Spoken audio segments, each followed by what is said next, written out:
Okay, another week of homeschool is down. So I have my pile of stuff here on the side, and I'm just gonna walk through some stuff that we did this week, how the curriculum is going, some fun activities that we did, and just share with you all how homeschool went. So if you wanna chit chat, it's gonna be long and it's gonna be fun. So here we go.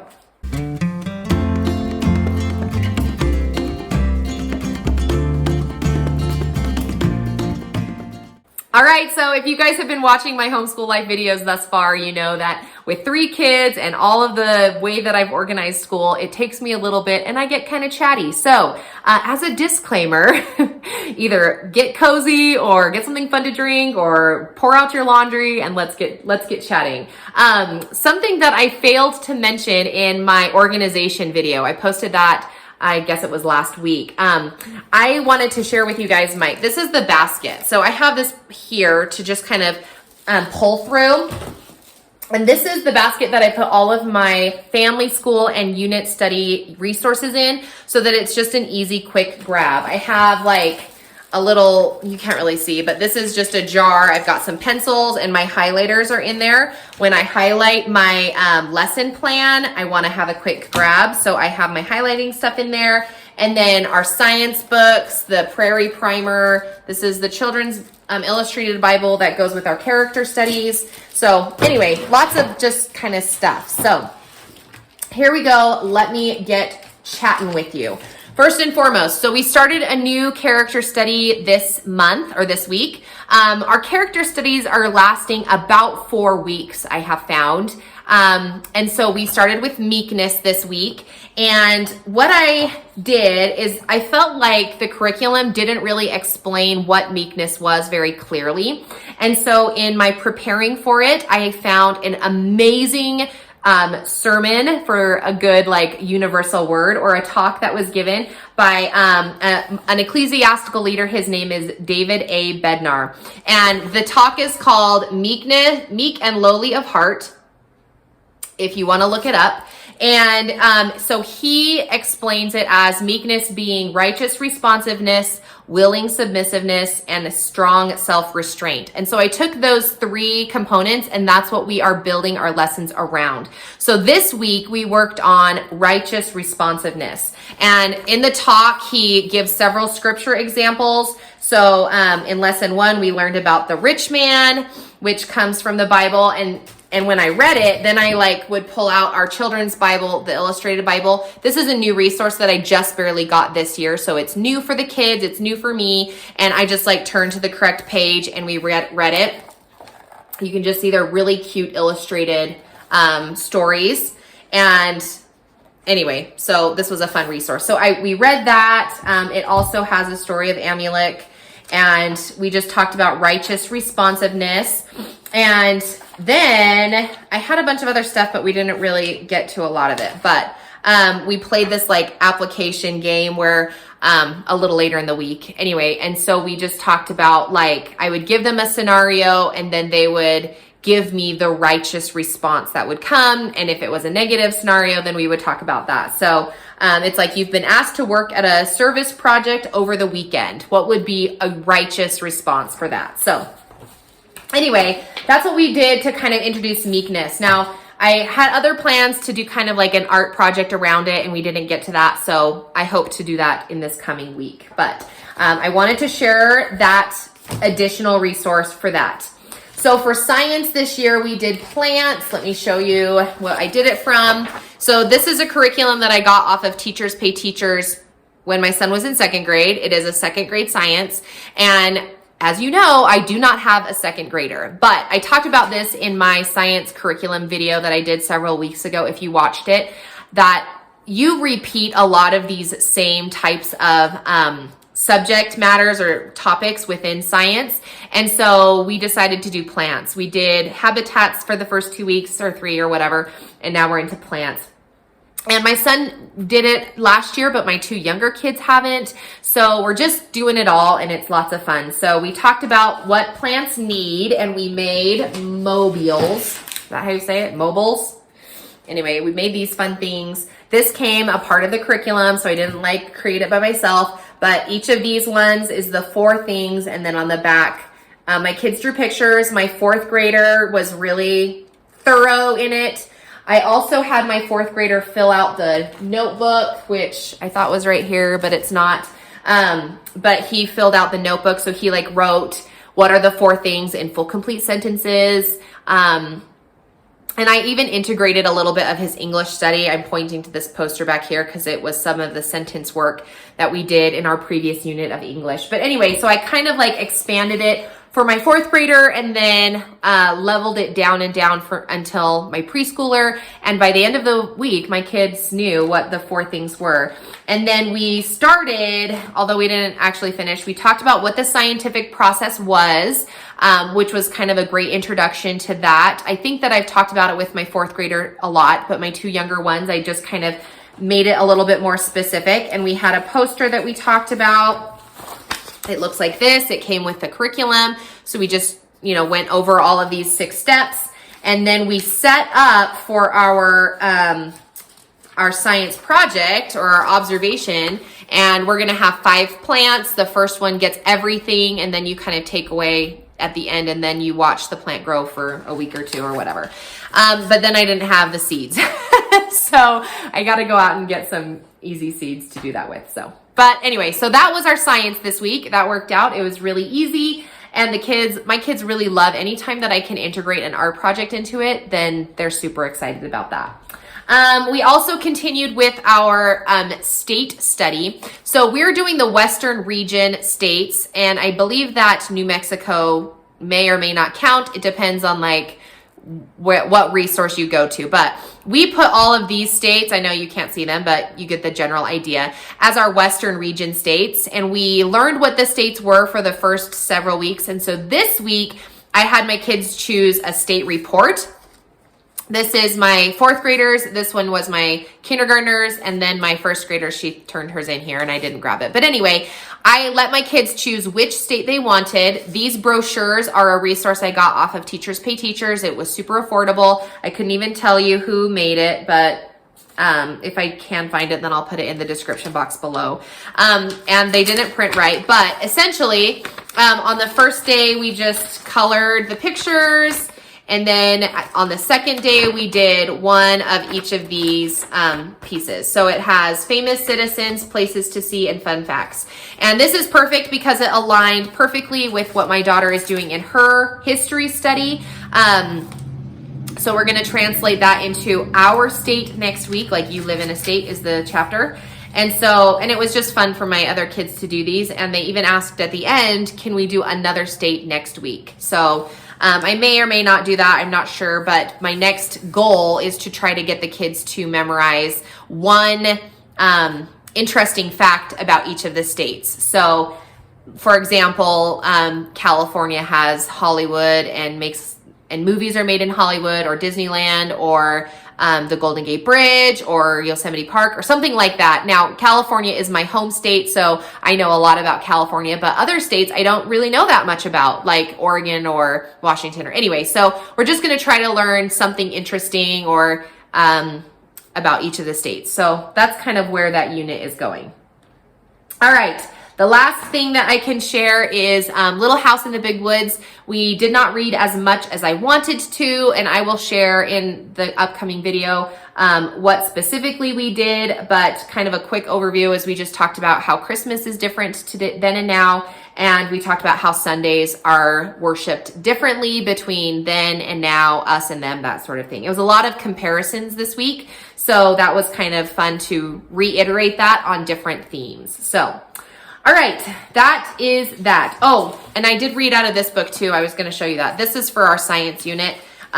This is a really fun book that I use a lot when we do science, and I'll just read to the kids one thing. So this week we did Bloom Where You're Planted because we've been talking about plants. So if you're looking for just an additional something quick that you can read, this is Indescribable, 100 Devotions About God and Science. And I pull that out on the regular just to kind of connect whatever science topic we're learning about. It has weather and space and plants and physical, your body, and then whatever it is, like rocks and magnetism and all that stuff. So, okay, Let's talk about each of my grade levels as quickly as I can. We'll start with 4th grade and I will put timestamps in. So check the description box below and I'll give you a timestamp for that. So 4th grade, I am loving Christian Light Education. We are on the second half of level 3, and I may have mentioned this before, I don't remember, but I switched to Christian Light because I felt like 4th grade Horizons, which I love, you guys know, like we've done Horizons from the beginning and I still love them.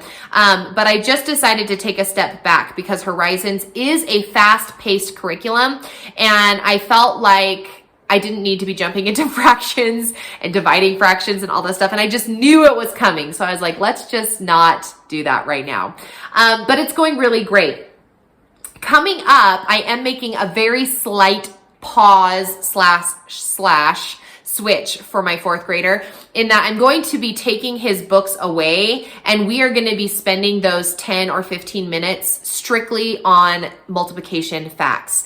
We're going to use flashcards. I do have like a drills kind of page where it's just, you know, you drill a bunch of different things. We do Meet the Math Facts. It's a YouTube video and it only goes through 1 through 5 unless you purchase it. But he likes to watch those. I feel like they're kind of a waste of time, but he likes to. And then another resource that I have used is the Good and the Beautiful multiplication songs. If you're interested in looking into that, my opinion on it is not great. My son likes to do it because it's songs and it's kind of brainless, but I don't think that it's a resource that really ingrains the math facts into your brain, because I feel like all of the tunes are very simple and they're easily interchangeable. So when you memorize 6 times 6 is 36, dad has 36 clocks to fix, it can easily be interchanged if you're like 4 times 6 is 36. Well, now you're not right. Or 3 times 3 is 36. I don't know. Anyway, I feel like it's a good idea and I was very excited about it when I purchased it a few years ago, but just in going back to it, I don't know, it just doesn't seem to stick at all for our family, but you may find better luck with it. I wouldn't recommend it, but there you go.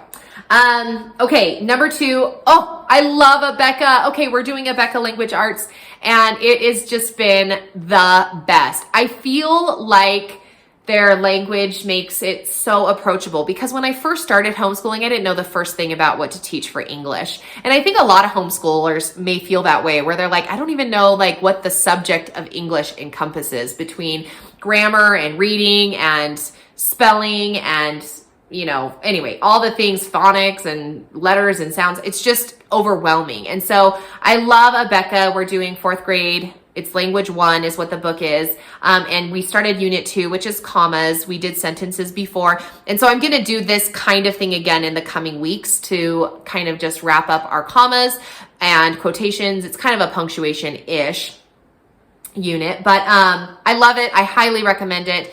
And it kind of gets a little bit cumbersome because the pages are just work pages, but they go quickly. Some are longer, but some are shorter. Sometimes he has to write more than he wants to. But that's why I use these like large paper things, because I feel like I talked about this last week. That's why I'm not getting it down. But anyway, so that's been really fun. I've enjoyed that.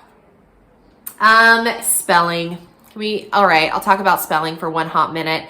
I mentioned it last week, but we struggle with spelling, and I'm in a hard place because I feel like we go back and back to a younger grade level, and he understands, you know, block word letters or whatever those are called, like CK or BR or TR. Like he gets that, and he knows the vowel sounds and consonant blends and that sort of thing. But because English is not spelled phonetically, there's a lot of rules that he just doesn't understand. And he loves to write. He loves to write short stories. He loves to write comics. Now he's into writing songs. So he loves to write, but he doesn't understand the spelling concept of it all. So and I appreciate everybody. Let me throw that in there. I have received a lot of recommendations of, have you tried, have you looked at this? And we have tried a lot of everything. this is our 6th year, right? We've been doing this for a minute between preschool, kindergarten, and then grades 1 through 4. And I feel like every year I have tried something different to try and teach those rules. But I've tried a lot and nothing seems to be sticking very well. So that'll be a common theme throughout the next generation of homeschool with my oldest. But we are working on it and we're not giving up. But I will say the second curriculum I've picked, which is Spelling UC, we've started that on Unit 8, and he enjoys doing that. We are just starting, and it's, again, those are like consonant blends and vowel sounds, just like what are they called? The soft sounds, what are they called? Short vowels. And but it's when you get to the long vowels, it's just a nightmare. But anyway, that's where we are with spelling. I don't have anything else to say about that. What else? He's doing geography. So I have a geography book that he also does, 1 lesson a day. It's called like 180 geography lessons. And so he does that too. So anyway, that kind of wraps up his work and where he is at. And he also, I will say with this, a lot of you guys have been asking me about this. These are the checklists that my kids do. And I just have to throw in there that for the first time this week, my son came into the schoolroom before I was ready and he's like, Mom, I'm just going to start on my checklist. And I was like, oh, I love it. And it took me probably another 30 to 45 minutes before I was ready to get into the classroom. And he was already ready. He's like, I just want to get started, Mom. And so he knew that he could go into the color coded section and put all of his check marks off before I even got in the classroom. So that was kind of a homeschool win for me of something that I implemented for that. So speaking of checklists, I'll just throw this in there. So I talked about this in my organization video. So this is my lesson planner that I printed off for myself. And this, I just barely added this page right here in my Pay Teachers shop. So if you're looking for it, this is the page that I use to keep attendance for my kids. And I just like color it in. You can see I haven't done the last 2 weeks, but I just color in the days that we go to school so that I have like a running log. It is in that file. So if you've already purchased it, download it again and you'll get this free for 2021-22. And I will keep this updated as the years go on because I'm using it. So if I'm using it, you know, it's going to be available for you too. Okay, let's move on to my first grader. This week for her math, we switched to Horizons Level 1, and I will say I'm grateful for it because I was really tired of doing the like cutting and pasting interactive notebook pages from Carson DeLosa. They were fun and they were a great review, but I was grateful when we could just like pull out the work page and do the assignments. She still really loves doing work pages. So, you know, we burned through that and she took her first test she's ever taken. So she just felt so accomplished because she knew all the answers and she's just doing a really great job. She was struggling a little bit with counting by twos in the double digit world at beyond 30, because they began her in a counting on motion of like counting by twos. So that was like a little bit of a struggle, but we did good. We are in a Becca language and letters and sounds and language A, or whatever it is. Anyway, and it's good. It's good. I did not purchase the lesson manual that went with it or the teacher's guide. And I kind of wonder if I should have because we are learning consonant blends and she does all of those and we're marking the vowels and she works on that. And it's different than what I did with my 4th grader. So I'm praying to high heaven that this helps her with learning those long vowel spelling rules. And I don't know if it will. I don't even know how I learned these long vowel spelling rules. It's just memorization, I feel like. But anyway, between AI or a consonant E or AY, I don't know. It's just crazy. But anyway, so I do still like that curriculum, but I am noticing that the feelings that I have towards it are similar to what I had toward Horizons Level 1 when I did it with my 4th grader now. And I feel like it just goes so fast. We're doing the SK sound and then the next day we're doing TR and GR. And the next day we're doing DR. And anyway, I just feel like we don't spend a lot of time on any particular vowel blend. I would prefer finding a curriculum that's like, hey, here are 3 or 4 vowel blends. let's learn them all on Monday and then practice them during the week. I feel like that would be something how I would approach it. But anyway, so I'm feeling a little bit of resistance, but we are working towards it. So history, let me pull out her stuff. So we are doing, this is the history little folder that I made for her. Oh yeah, so we read a little bit about Benjamin Franklin and things that he contributed and to his community, and then how we use it today. And then we talked about the difference between then and now. So it was just a quick little ending of that unit, and it was unit 2, I think, or maybe 3. Anyway, it was titled My Community. So this next week we're gonna start with I Live in a State. So that'll be fun. I like doing that. Her spelling, let me grab it. Here we go. This week we did, so the pattern for her spelling is turned out really good. So she does her spelling bee book, and then she does a menu to practice those letters. Then she goes back to her spelling bee on the 3rd day, and then we take a little quiz on the next day. And she really is enjoying that. She does a spelling board on the 3rd day or the 2nd day, where she just gets to choose one of these 9 activities for her 10 spelling words. And right now her spelling words are CVC words. And so they're very simple for her to sound out, and she is feeling really successful in that. So September is starting this coming week, so I'm going to print off a new board of these. I made these. They are available all over Teachers Pay Teachers in all different kinds of looks and brands and blah, blah, blah. But I made mine because I can never leave well enough alone. And I got a lot of my activities when I went to a convention, a homeschool convention. Then they had a spelling expert, linguistic person teach how to teach spelling. So I got a lot of these ideas from her. So that's where mine came from.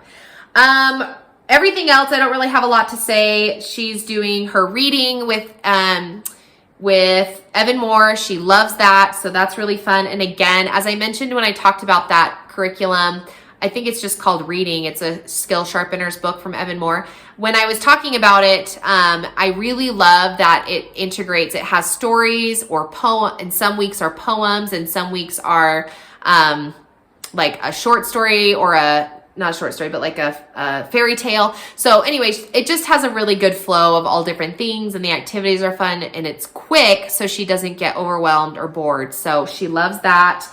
And then she also does a geography page. So that wraps up my 1st grader.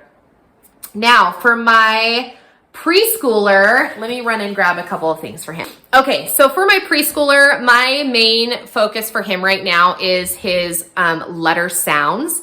I want to teach him all of his letter sounds, and he is excelling in his math. And so we continue to move forward with math at whatever pace he chooses, but the sounds is where he spends most of his day.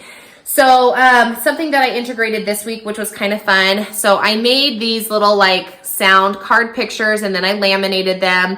I just get these off of the internet, and some of them are copyrighted. Like I'm sure, I don't even know. I just copy them onto a PowerPoint, line them up side by side, and then print them off, laminate them, and cut them into pieces. So I have these for each of the letters that he has learned so far, which I follow his curriculum, which is Christian Light Education, and whatever letter they are teaching him. So he has done D and S, and then this week he did M, and I believe next week we do A. So now we can start sounding out words. So anyway, I make these, and then every day this week, we've done some kind of sorting activity with these cards. So I've shown them on my Instagram. If you follow me over there, it's kaylin.morell. I try to do one homeschool highlight a week, but I showed it this week. So I just like put a flashcard in the front on the top of the table for each of the letters D, S, and M. And then I had him sort these, like what sound does this letter make? And he like sorted them. So he did that. Because we did M, we did the monster. He's not here. Darn it. I thought I had him, but I made a monster out of I need to find him. Hold on. Where is my monster? He's right here.